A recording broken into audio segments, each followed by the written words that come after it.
Assalamualaikum warahmatullahi wabarakatuh. Kami dari Universitas Indraprasta PGRI ingin mensosialisasikan ejaan yang disempurnakan atau EYD. Materi EYD yang akan kami sampaikan adalah kata sandang, tanda titik, tanda koma, tanda titik koma, tanda titik dua.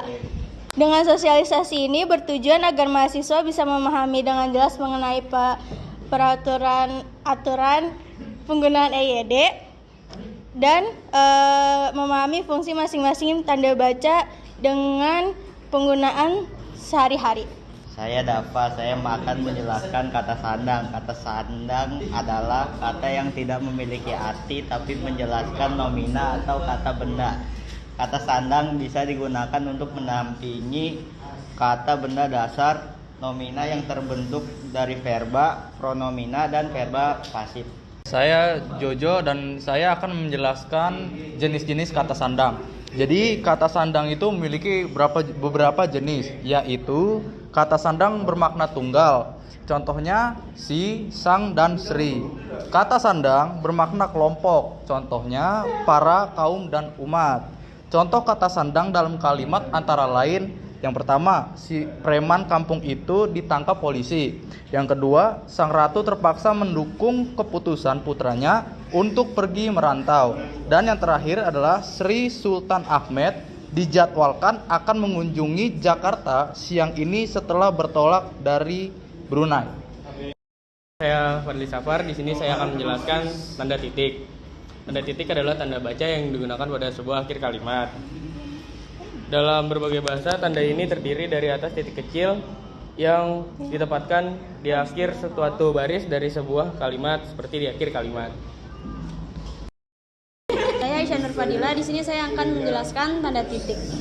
Tanda titik itu memiliki beberapa fungsi. Yang pertama itu untuk menandai akhir kalimat, yang kedua untuk memisahkan angka jam, menit, dan detik. Yang ketiga ada memisahkan bilangan ribuan atau kelipatannya. Nah, yang keempat juga ada memisahkan nama penulis, tahun, judul penulis, dan tempat terbit dalam daftar pustaka. Yang terakhir ada memberikan isyarat kepada pembaca agar menurunkan intonasi membaca. Yang dimaksud untuk menurunkan intonasi membaca adalah mengucapkan kata-kata dengan ekspresif dan hidup untuk menghidupkan apa yang akan dibaca. Saya Naysila akan menjelaskan tentang tanda koma. Tanda koma adalah tanda baca yang digunakan untuk memisahkan unsur-unsur dalam kalimat.